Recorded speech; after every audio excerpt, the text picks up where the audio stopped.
ಇನ್ನು ಶಿರಸಿಯ ಹುಲೇಕಲ್ ಅಂಬೇಡ್ಕರ್ ಭವನದಲ್ಲಿ ಜಿಲ್ಲಾ ಪಂಚಾಯತ್ ಉತ್ತರ ಕನ್ನಡ ಕೃಷಿ ಇಲಾಖೆ ಆಶ್ರಯದಲ್ಲಿ ಪ್ರಧಾನಮಂತ್ರಿ ಕೃಷಿ ಸಿಂಚಾಯಿ ಯೋಜನೆಯ ಅಡಿಯಲ್ಲಿ ಫಲಾನುಭವಿಗಳಿಗೆ ಶಾಸಕ ಭೀಮಣ್ಣ ನಾಯ್ಕ್ ಸೌಲಭ್ಯ ವಿತರಣಾ ಕಾರ್ಯಕ್ರಮವನ್ನು ಉದ್ಘಾಟಿಸಿದರು.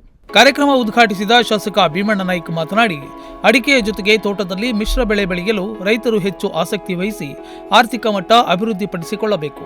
ಕೃಷಿ ಇಲಾಖೆಯಿಂದ 1.25 ಕೋಟಿ ರೂಪಾಯಿ ವೆಚ್ಚದಲ್ಲಿ ರೈತರಿಗೆ ಅಗತ್ಯ ಯಂತ್ರೋಪಕರಣ ನೀಡುವ ಮೂಲಕ ಕೃಷಿ ಹಾಗೂ ತೋಟಗಾರಿಕೆಗೆ ಪ್ರೋತ್ಸಾಹ ನೀಡಲಾಗುತ್ತಿದೆ.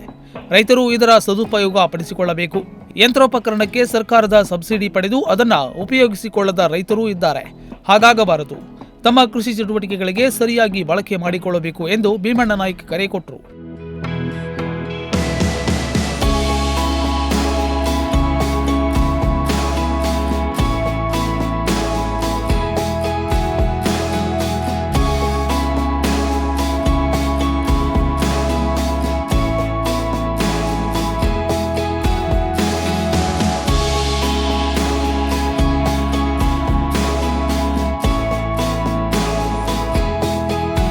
ಕಳೆದ ವರ್ಷ ಮಳೆಯ ಅಭಾವದಿಂದ ಹಾನಿ ಅನುಭವಿಸಿದ್ರೆ ಪ್ರಸಕ್ತ ಸಾಲಿನಲ್ಲಿ ಅತಿಯಾದ ಮಳೆಯಿಂದ ಅಡಿಕೆ ಕೊಳೆ ರೋಗ ತಗುಲಿ 40% 50% ಬೆಳೆ ಹಾನಿಯಾಗಿದೆ.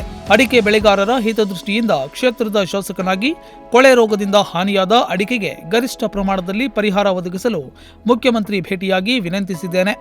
ರೈತರ ಪರವಾಗಿ ಹೋರಾಟಕ್ಕೆ ನಾನು ಬದ್ಧನಾಗಿದ್ದೇನೆ ಎಂದರು.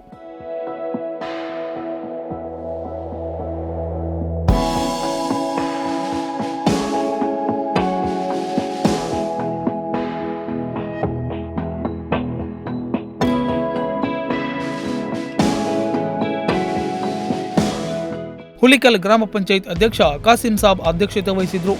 ಇದೇ ಸಂದರ್ಭದಲ್ಲಿ ಸ್ತ್ರೀ ಶಕ್ತಿ ಸಂಘಗಳಿಗೆ ಸುತ್ತು ನಿಧಿಯನ್ನ ವಿತರಿಸಲಾಯಿತು. ಈ ವೇಳೆ ಕೃಷಿ ಇಲಾಖೆಯ ಉಪನಿರ್ದೇಶಕ ಟಿಎಚ್ ನಟರಾಜ್, ಸಹಾಯಕ ನಿರ್ದೇಶಕ ಮಧುಕರ್ ನಾಯ್ಕ್, ಗ್ರಾಮ ಪಂಚಾಯತ್ ಉಪಾಧ್ಯಕ್ಷರು ಹಾಗೂ ಸದಸ್ಯರು ಉಪಸ್ಥಿತರಿದ್ದರು.